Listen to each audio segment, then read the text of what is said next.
शेष काल ए रूप घटिब सदाप्रभुंक गृहर पर्वत पर्वतगणर शिखर उपरे स्थापित हेब और उपपर्वतगण अपेक्षा उच्चीकृत हेब आ समुदाय गोष्ठी स्रोत प्रति तहि मध्यकु बही आसिबे।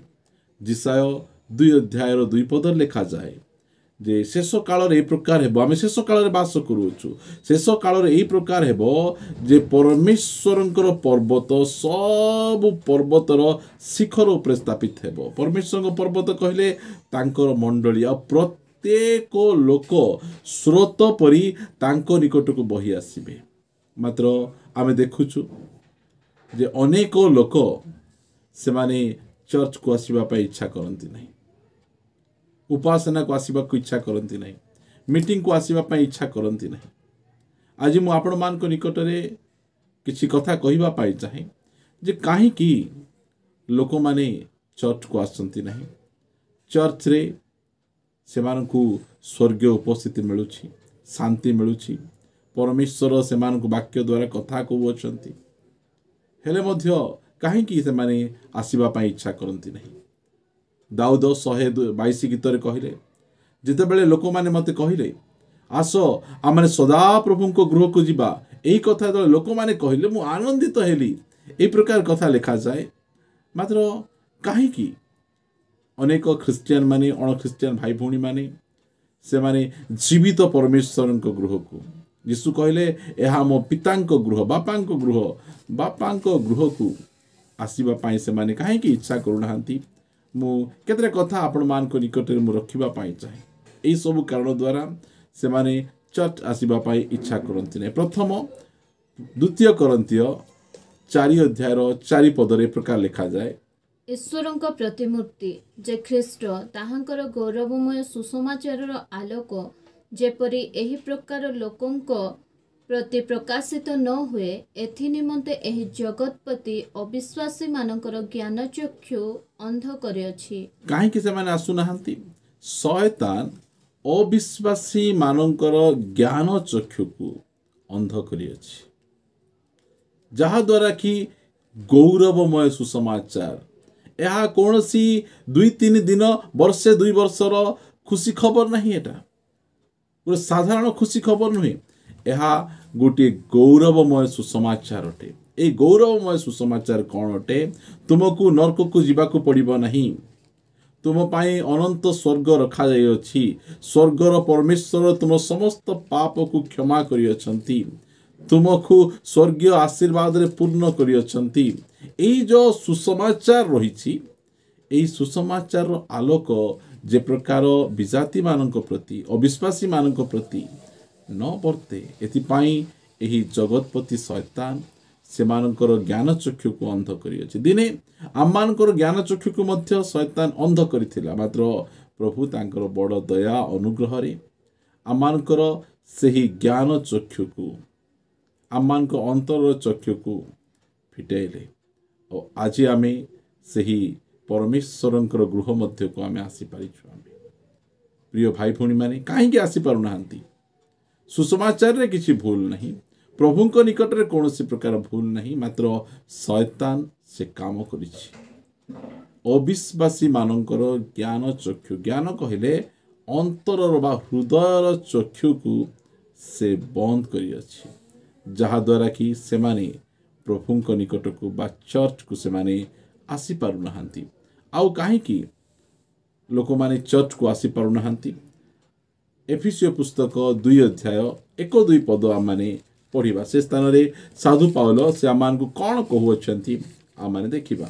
एही संसारर भाव अनुसारे पुनि आकाश मंडल राज्यर अधिपति अर्थात जेउ आत्मा एबे ही अज्ञानवह संतान मानक ठारे कार्य साधन करूअछि, ताहार इच्छानुसारे तुम्हे माने मध्य पूर्वरे आचरण करी अपराध और पापरे मृत थिलो। एटा होची एही जगतर आत्मिक परिस्थिति।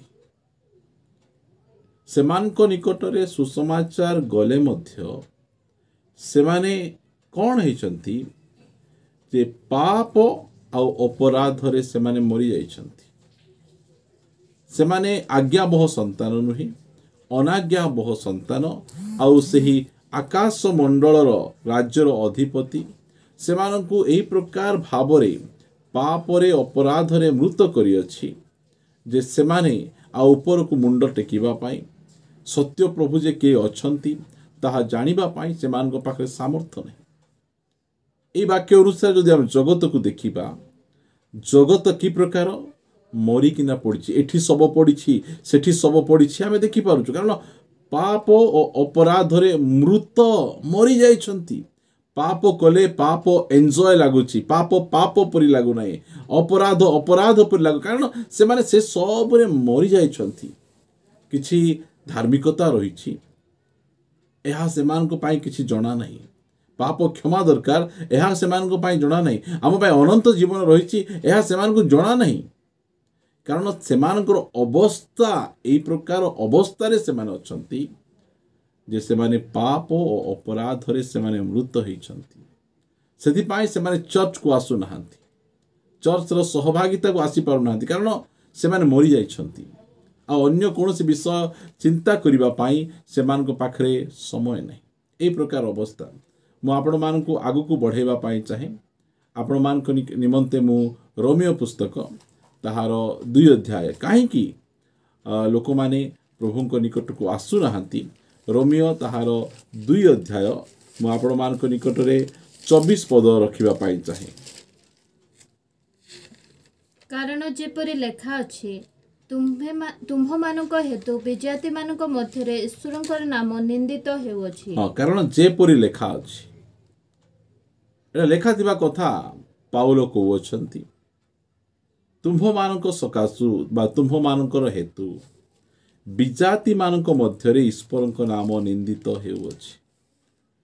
प्रिय माने लोक माने चर्च को न आसीबार मुख्य कारण यह अटे जो माने चर्च को आसंती से मानकर जीवन शैली भल नहीं से माने चर्च रे दूत बाहरे भूत से मानकर साक्ष्य भल नहीं सेथिपाई विजाति मानक निकटरे परमेश्वरंक नाम जीशुंक नाम निंदित हो जाइछि बदनाम हो जाइछि तांकर गोटे खराब नाम विजाति मानक निकटरे आछि। एहा कोनसी अण ख्रिस्टियन भाई भूणी माने सब काम करि नाहंती जो प्रकार के लोक माने कहंती जे एही प्रकार करदेले से विजाति लोक जीशुंक नाम बदनाम हो गला नहीं जीशुंक नाम किए बदनाम करि परिबे परमेश्वरंक नाम किए बदनाम करिबे तांकर निजर लोक माने सेदिपाई लेखा जाए तुम्भ मानक हेतु ख्रिस्टियन मानक हेतु चर्च रे आसुथिबा भाई भूणी मानक हेतु परमेश्वरंक नाम जीशुंक नाम निंदित होइछि बदनाम हो जाइछि सेदिपाई लोक माने चर्च को आसीबा पे पसंद करंती नहीं कारण एही व्यक्ति अनेक दिन हैला चर्च को जाउछि ख्रिस्टियन हेछि ए व्यक्तिंकर जीवन शैली यदि एही प्रकार अटे ताहाले आमे आ काहे कि जीवु आमको कौन मिल आम चर्च बाहर ही आम खुशी अच्छु आनंदित अच्छु आमको चर्च को जाई आउ थे पाप करने को पड़ो आम कौन दरकार अच्छे आमको। प्रिय भाई भौणी माने चर्च को अनेक लोक न आसबार कारण यह अटे जे जो माने चर्च को जाउचंती फेलोशिप को जाउचंती से माने जीशुंकर नाम को बदनाम करचंती तांको नाम बदनाम नहीं तांको नाम गौरवर नाम पवित्र नाम अटे मात्र जो माने चर्च को जाउछंती समस्त कथा मु कहू नहीं अनेक से प्रकार अछंती सेदिपाई साधु पाउल लेखुचंती जेपर लेखा अछि तुम्भ मानक हेतु विजाति मानक मध्यरे ईश्वरक नाम निंदित हेउछि। आमे निजको आमे सतर्क रखिबा आमे जागृत रखिबा आम दे जदि परमेश्वरक नाम गौरवान्वित हो पारु नहीं ताहले आमे काहे कि अन्यर विघ्नर कारण हेबा आमे सेदिपाई प्रभु यीशु माथ्यू 18 अध्याय कहले जे विघ्न तो अवश्य घटिबो मात्र जादे विघ्न घटिबो हाय। प्रिय भाई भौणी माने आमे जागृत हेबा आमे चर्च को न आसीबार आ गोटे कारण आमे देखिलु जे जो माने चर्च को आसंती सेमानक सकाशु प्रभुंक नाम निंदित हेउछि। आसंतु आम माने आगो को बढ़िबा आमे काहे कि लोक माने चर्च को आसीबा पाई पसंद करती नहीं। जहन लिखित सुसमाचार 3 अध्याय को आसीबा 3 अध्यायर 20 पदरे এই ସ୍ଥାନରେ ପ୍ରଭୁ ଯୀଶୁ ଖ୍ରୀଷ୍ଟ ସେ କହନ୍ତି କାରଣ ଯେ କେହି କୁକର୍ମ କରେ ସେ ଜ୍ୟୋତିକି ଘୃଣା କରେ, ପୁଣି କାଳେ ତାହାର କର୍ମର ଦୋଷ ପ୍ରକାଶିତ ହୁଏ, ଏଥିପାଇଁ ସେ ଜ୍ୟୋତି ନିକଟକୁ ଆସେ ଆସେ ନାହିଁ। ନାହିଁ। ସମସ୍ତଙ୍କୁ ଜଣା ଯେ ଯୀଶୁ ସତ୍ୟ ପରମେଶ୍ୱର, ଯୀଶୁ ଜ୍ୟୋତି ଅଟନ୍ତି। ଅନ୍ୟ ସମସ୍ତଙ୍କ ନିକଟକୁ ସେମାନେ ଯାଇପାରିବେ, ମାତ୍ର ଚର୍ଚ୍ଚକୁ ପ୍ରଭୁଙ୍କର ଉପସ୍ଥିତି ମଧ୍ୟକୁ ଯେଉଁ ସମୟରେ ଆସନ୍ତି ସେମାନଙ୍କର କର୍ମ ଗୁଡ଼ିକ ଛଳ ଛଳ କରି ସେମାନଙ୍କ ଆଖି ଆଗରେ ଦେଖାଯାଏ। ଯେଉଁ ସମୟରେ ବାକ୍ୟର ଯେଉଁ ପଦ ମଧ୍ୟ ପଢ଼ିବେ ଆପଣଙ୍କ ଜୀବନରେ କୁକର୍ମ ରହିଛି, ପାପ ରହିଛି, ତାହା ହେଲେ ଆପଣଙ୍କର ସେହି କୁକର୍ମ ଗୁଡ଼ିକ ଦର୍ପଣରେ ଦେଖାଗଲା ପରି, ଆପଣଙ୍କ ମୁହଁର ଚିହ୍ନ ପରି ସବୁ ଗୁଡ଼ିକ ଦେଖାଯିବ। ସେମାନଙ୍କୁ ଛାଡ଼ିବା ପାଇଁ ଇଚ୍ଛା ନାହିଁ। ଜ୍ୟୋତି ନିକଟକୁ ବା ଚର୍ଚ୍ଚକୁ ପରମେଶ୍ୱର ପ୍ରଭୁ ଯୀଶୁ ଖ୍ରୀଷ୍ଟ ସେ ଜ୍ୟୋତି କହିଛନ୍ତି, କ୍ୟାଣ୍ଡେଲ ଷ୍ଟିକ୍ କହିଛନ୍ତି, ସେ 7ଟା ଦୀପରୁଖା ସେ କହିଛନ୍ତି। ଆଉ ଚର୍ଚ୍ଚ ମଧ୍ୟକୁ ଯେଉଁ ସମୟରେ ସେମାନେ ଆସନ୍ତି ସେମାନଙ୍କର କୁକର୍ମ କାଳେ ପ୍ରକାଶିତ ହେଇଯିବ। ଜାଣନ୍ତି ଯୀଶୁ ସତ୍ୟ ପରମେଶ୍ୱର, ଜାଣନ୍ତି ଚର୍ଚ୍ଚକୁ ଯିବାର ଆବଶ୍ୟକ ରହିଛି, ପରମେଶ୍ୱରଙ୍କ ଉପସ୍ଥିତି କେଉଁଠି ମିଳିବ, ତାଙ୍କ ଲୋକମାନଙ୍କ ମଧ୍ୟରେ ମିଳିବ, ମାତ୍ର ସେମାନେ ଆସନ୍ତି ନାହିଁ। କାହିଁକି? ଏଥିପାଇଁ ଆସନ୍ତି ନାହିଁ ଯେ ସେମାନେ ଯେଉଁ ପ୍ରକାର କଳା କାମ ଗୁଡ଼ିକ କରୁଛନ୍ତି, କୁକର୍ମ ଗୁଡ଼ିକ କରୁଛନ୍ତି, ସେ ସବୁ ଗୁଡ଼ିକ ପ୍ରକାଶିତ ହେଇଯିବ, ସେ ସବୁ ଗୁଡ଼ିକ ଛାଡ଼ିବାକୁ ପଡ଼ିବ, ସେମାନେ ଅପମାନିତ ହେଇଯିବେ। ସେଥିପାଇଁ ସେମାନେ ଚର୍ଚ୍ଚକୁ ଆସିବା ପାଇଁ ସେମାନେ ପସନ୍ଦ କରନ୍ତି ନାହିଁ। ପ୍ରିୟ ଭାଇ ଭଉଣୀମାନେ, ଆମେ ଦେଖୁଛୁ କ'ଣ ପାଇଁ ଲୋକମାନେ ଚର୍ଚ୍ଚକୁ ଆସୁନାହାନ୍ତି। ଆମେ 4ଟି କାରଣ ଦେଖିଲୁ। ମୁଁ ଆପଣମାନଙ୍କ ନିକଟରେ ଆଉ ଗୋଟିଏ କାରଣ ରଖିବା ପାଇଁ ଚାହେଁ, ଯାହାକି ଆମେ ସେଇ ଜହନ 9 ଅଧ୍ୟାୟ ଆମମାନେ 22 ପଦ ପଢ଼ିବା। 9 ଅଧ୍ୟାୟର 22 ପଦ। ତାହାର ପିତାମାତା ଯିହୁଦୀମାନଙ୍କୁ ଭୟ କରୁଥିବାରୁ ଏହି ସମସ୍ତ କଥା କହିଲେ, କାରଣ ଯଦି କେହି ତାହାକୁ ଖ୍ରୀଷ୍ଟ ବୋଲି ସ୍ୱୀକାର କରେ ତାହେଲେ ସେ ସମାଜଚ୍ୟୁତ କରାଯିବ ବୋଲି ସେଥିପୂର୍ବେ ଯିହୁଦୀମାନେ ଏକମତ ହୋଇଥିଲେ। କାହିଁକି ଚର୍ଚ୍ଚକୁ ଆସନ୍ତି ନାହିଁ? ଯୀଶୁଙ୍କ ନିକଟକୁ କାହିଁକି ଆସନ୍ତି ନାହିଁ? ଲୋକ ଭୟ। ସେମାନେ ଯେଉଁ ସମାଜରେ ବାସ କରୁଛନ୍ତି, ସମାଜ ଦ୍ୱାରା ସେମାନଙ୍କୁ ଅଲଗା କରାଯିବ ବା ସମାଜଚ୍ୟୁତ କରାଯିବ। ସେମାନେ ଜାଣିଲେ ମୋର ପୁଅ ଜନ୍ମରୁ ଅନ୍ଧ ଥିଲା, ମୋର ପୁଅକୁ ଯୀଶୁ ଖ୍ରୀଷ୍ଟ ଆଖି ଦେଇଛନ୍ତି, ଚକ୍ଷୁ ଦେଇଛନ୍ତି, ଦେଖିବାର ଶକ୍ତି ଦେଇଛନ୍ତି। ଆଉ ଯୀଶୁ ଖ୍ରୀଷ୍ଟ ସତ୍ୟ ପରମେଶ୍ୱର, ସେ ଖ୍ରୀଷ୍ଟ ଅଟନ୍ତି, ସେ ମସିହା ଅଟନ୍ତି। ମାତ୍ର ଲୋକମାନେ ସେମାନଙ୍କର ଯେଉଁ ସମାଜରେ ବାସ କରୁଛନ୍ତି, ସେମାନେ ଯେଉଁ ଧର୍ମ ଲୋକମାନଙ୍କ ମଧ୍ୟରେ ବାସ କରୁଛନ୍ତି, ସେମାନେ କଥାବାର୍ତ୍ତା ହେଇଛନ୍ତି ଯଦି କେହି ଯୀଶୁଙ୍କୁ ବିଶ୍ୱାସ କରିବ, ଚର୍ଚ୍ଚକୁ ଯିବ, ତାହେଲେ ତାହାଙ୍କୁ ସମାଜରୁ ଅଲଗା କରାଯିବ। ଲୋକଙ୍କୁ ସମାଜ ଦରକାର, ସତ୍ୟ ପରମେଶ୍ୱର ଦରକାର ନାହିଁ। ଲୋକଙ୍କୁ ସ୍ୱର୍ଗ ଦରକାର ନାହିଁ। ଲୋକମାନେ ଯୀଶୁଙ୍କ ନିକଟକୁ ବା ଚର୍ଚ୍ଚକୁ ନ ଆସିବାର ଆଉ ଗୋଟିଏ ମୁଖ୍ୟ କାରଣ ହେଲା ସେମାନଙ୍କର ଜ୍ଞାତି କୁଟୁମ୍ବର ଭୟ, ସମାଜର ଭୟ, ଲୋକଙ୍କର ଭୟ ସେମାନଙ୍କୁ ସତ୍ୟ ପରମେଶ୍ୱରଙ୍କ ଉପସ୍ଥିତି ମଧ୍ୟକୁ, ଚର୍ଚ୍ଚ ମଧ୍ୟକୁ ଆସିବା ପାଇଁ ବାଧା ଦେଉଛି। ମାତ୍ର ଅନେକ ଲୋକ ସେମାନେ ଏହିସବୁ ଭୟ ଗୁଡ଼ିକକୁ ଛାଡ଼ି ମୂଲ୍ୟ ଦେବା ପାଇଁ ପ୍ରସ୍ତୁତ ହୋଇ ସେମାନେ ପ୍ରଭୁଙ୍କ ନିକଟକୁ ଆସିଛନ୍ତି। ଆଉ ସେମାନେ ସୁଖ, ଶାନ୍ତି, ଆନନ୍ଦରେ ଅଛନ୍ତି। ପ୍ରିୟ ଭାଇ ଭଉଣୀମାନେ, ମାତ୍ର ଅନେକ ଲୋକ ଅଛନ୍ତି ସେମାନେ ମୂଲ୍ୟ ଦେବା ପାଇଁ ନାରାଜ, ନିଜ ଲୋକମାନଙ୍କୁ ଛାଡ଼ିବା ପାଇଁ ନାରାଜ, ମୂଲ୍ୟ ଦେବା ପାଇଁ ସେମାନେ ପ୍ରସ୍ତୁତ ନାହାନ୍ତି। ସେଥିପାଇଁ ସେମାନେ ଚର୍ଚ୍ଚକୁ ଆସିବା ପାଇଁ ସେମାନେ ପସନ୍ଦ କରନ୍ତି ନାହିଁ। ଆପଣ ଏ ପ୍ରକାର କରନ୍ତୁ ନାହିଁ। ସବୁ ଯାଉ, ମାତ୍ର ପ୍ରଭୁ ନ ଯାଆନ୍ତୁ। ପରମେଶ୍ୱରଙ୍କ ନିକଟରେ ଯଦି ଆପଣ ଅଛନ୍ତି ତାହେଲେ ଆପଣ ସବୁ ପାଇବେ। ପ୍ରିୟମାନେ, ମୁଁ ଆପଣମାନଙ୍କ ନିକଟରେ ପଞ୍ଚମ କାରଣ ରଖିବି ଯେ କାହିଁକି ଲୋକମାନେ ଚର୍ଚ୍ଚକୁ ଆସନ୍ତି ନାହିଁ। ତାହା ମାନେ ପଢ଼ିପାରିବା ଆମେ ଜହନ ଲିଖିତ ସୁସମାଚାର 5 ଅଧ୍ୟାୟ ତାହାର 39 ପଦରୁ ପଢ଼ିବା ଆମେ। ତୁମ୍ଭେମାନେ ଧର୍ମଶାସ୍ତ୍ର ଅନୁସନ୍ଧାନ କରୁଅଛ, କାରଣ ସେଥିରେ ଅନନ୍ତ ଜୀବନ ପ୍ରାପ୍ତ ହୋଇଅଛ ବୋଲି ମନେ କରୁଅଛ। ଆଉ ସେହି ଧର୍ମଶାସ୍ତ୍ର ମୋ ବିଷୟରେ ସାକ୍ଷ୍ୟ ଦେଉଅଛି, କିନ୍ତୁ ତୁମ୍ଭେମାନେ ଜୀବନ ପ୍ରାପ୍ତ ହେବା ନିମନ୍ତେ ମୋ ନିକଟକୁ ଆସିବାକୁ ଇଚ୍ଛା କରୁନାହ। ଆଜି ଅନେକ अणख्रिस्टियान भाई भूणी माने मध्य बाइबल पढ़ुचंती आ सेमाने जानिछंती जे अनंत जीवन अन्य कौन स्थान मिलिबो नहीं। हाँ, सुस्थता मिल पार, किसी शारीरिक आशीर्वाद धन संपत्ति मिल पार, मात्र अनंत जीवन केवल बाइबल अध्ययन द्वारा ही मिल। बाइबल रो परमेश्वर ही अनंत जीवन दे पारे। से अनुसंधान करुँच पढ़ुंट से समय साधुकी फारूसी माने मध्य से सब अनुसंधान करुले, से सब पढ़ुले, मात्र से धर्मशास्त्र से ख्रीष्टों निकट को नहीं जाए, चर्च मध्य को नहीं जाए, मात्र से स्थान रे आसीबा पाई से माने इच्छा करती नहीं। इच्छा न करिवार मुख्य कारण कौन? यदि आमे पढ़िबा आमे 44 पद, तुम्हे माने किपरि विश्वास करि पारो, प्रश्न करूछंती तुम माने की प्रकार विश्वास करि पारो। तापछ कौन लिखा जाउची? तुम्हे माने तो परस्पर ठारो गौरव ग्रहण करूछ। हाँ, ख्रिस्टियान हे गले छोट जाति हे जिवे, ख्रिस्टियान हे गले सेमान को मानी मर्यादा चली जिवो, समाजर उच्च पद चली जिवो। एईटा होची लोक मानकर प्रॉब्लम। एई सबु कारण द्वारा लोक माने अनंत जीवन पाइबा निमंते ख्रीष्टों निकट को सहभागिता निकट को मंडली को से आसती ना प्रिय माने, कारण से माने लोक मानक ठारू गौरव ग्रहण करती।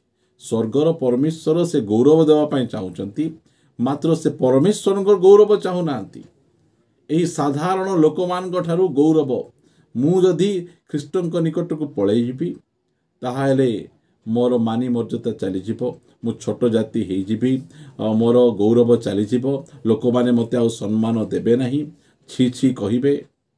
से कथा स्थान रे लिखा जाए। यही प्रकार भाव रे अनेक लोक से माने ख्रीष्टों निकट को आसती नहीं, ख्रीष्टों निकट को आसती नहीं। प्रिय भाई भूणी माने आमने तापछे कौन लिखा जाए? पुणी एकमात्र ईश्वरंक ठारू जेउ गौरव ताहा पाइबा पई चेष्टा करुना हो। प्रिय भाई भूणी माने एही प्रकार भाव रे मु आपण मान को निकट रे ऑलरेडी आमे 6टी आमे कारण आमे रखी सारिछु जे काहे की लोक माने चर्च को आसंती नहीं। चर्च रो परमेश्वर जे सत्य परमेश्वर यह जानिला परे मध्य से माने काहे की चर्च को आसंती नहीं। आ गोटे तार मुख्य कारण है जे सुसमाचार प्रचार करिबा पाई कहीं नहांती। से प्रभु जीशु ख्रीष्ट अपना शिष्य मान को कहले माथ्यू लिखित सुसमाचार रे, से कौन कहले? तुम्हें पितांक निकट प्रार्थना कर, खेत सीना अनेक मात्र कार्यकारी अल्प। आज अनेक प्रभुंक निकट को बा चर्च को न आसीबा पर कारण है केही सेमानंकु ए रास्ता देखैबा पाई केही नहांती, सेमानंकु चर्च मध्य को नहीं जीवा पाई केही नहांती। आसंतु मु से वाक्य आपण मान को निकट रे रखिबा पाई चाहे, जहा कि आमाने माथ्यू लिखित सुसमाचार तार 9 अध्यायर 36 पदरु आमाने पढ़िबा। आमे माथ्यू 9 अध्याय 36 पदरु आ लोक समूह को देखि सेमानक प्रति से दयारे विगलित हेले, कारण सेमाने अरक्षक मेषपरी दुर्दशाग्रस्त अछिन्न भिन्न थिले। प्रभु जीशु ख्रीष्ट लोक मान को देखि रागु नहांती, कमेंट्स करू नहांती, काहे केंदी पाप रे अछ से सब करू ना, देखि दयारे विगलित हेले। एमानंकु चर्च को जीवाकू इच्छा, सत्य परमेश्वर को जानिबाकू इच्छा, पवित्रतार जीवन यापन करिबा पाई इच्छा, मात्र एमानंकु रक्षा करिबा पाई, एमानंकु आगु बढ़े नेबा पाई केही नांती। सेति पाई यीशु ख्रीष्ट से शिष्य मान को कथा कहउचंती। सेतेबेले यीशु अपना शिष्य मान को कहिले, शस्य सीना प्रचुर मात्र कार्यकारी माने अल्प, एणु अपना शस्य क्षेत्र को कार्यकारी मानकु पठाई देबा निमंते शस्य क्षेत्रर कर्तांक निकटरे निवेदन कर। प्रभु यीशु ख्रीष्ट से कहिले कार्यकारी केही नांती। सुसमाचार प्रचार करिबा पाई गाँ गाँ जाई लोक मानकु सत्य परमेश्वर विषय कहिबा पाई केही नांती। एथि पाई लोक माने चर्च को आसी पारु नांती, फेलोशिप को आसी पारु नांती। सेति पाई प्रभु यीशु आपनकु आ मते से प्रार्थना अनुरोध देइछंती। बाइबल आमको अनेक प्रार्थना अनुरोध दिए, आ सेथि मध्यरु एहा गोटे प्रार्थना अनुरोध। स्वर्गस्थ पिता को आमे कहिबा, पिता तुमे कार्यकारी मान को पठाओ। अनेक हजात्मा माने अछंती जो मान को खोजिबा पाई केही नाहांती, सत्य परमेश्वर निकट में आने कहीं नहांती। प्रिय भाई भौणी माने आपण सेकुलर जॉब करती, आपण व्यस्त रुहंती, आमे जानू, आमे मात्र आपण प्रार्थना तो करि परिबे। प्रभु से अमुक गाँव में लोक मैंने से अंधकार अच्छी, गोटे मध्य चर्च नहीं, आपण को से बोझ मध्य आसबार अच्छे। प्रिय माने से बोझ प्रभु आम को देइछन। प्रार्थना करवा आज आम प्रार्थना जे प्रति गाँव में गोटे चर्च हो आ लोक मैंने अंधकार आलोक मध्य को चली आसतु। प्रिय भाई बहन आसतु आम पदे प्रभु निकट प्रार्थना करवा। पवित्र पिता आम धन्यवाद दौचु यही समय तुम्हें आम को तुम वाक्य द्वारा तुम्हें कथा कहीच। कहीं लोक मैंने चर्च को आसती ना, अनेक कारण तुम्हें आम को कहीच। शेष में कहल प्रभु जे तुम प्रार्थना कर कार्यकारी निमंत्रण प्रार्थना करुछु। प्रभु आमानकर देश रे, राज्य रे, जिले रे, साहि रे उत्तम कार्यकारी तुम्हें दियो, जो माने कि अनेक अरक्षक मेष मान प्रभु सुरक्षा निकट को मंडली मध्य को आनी पारिबे साहाय्य कर। प्रभु सकल आदर महिमा तुमको दे प्रार्थना प्रिय प्रभु यीशु नाम रे मागुअछि, आमेन। Praise the lord. प्रभु समस्त को आशीर्वाद करो।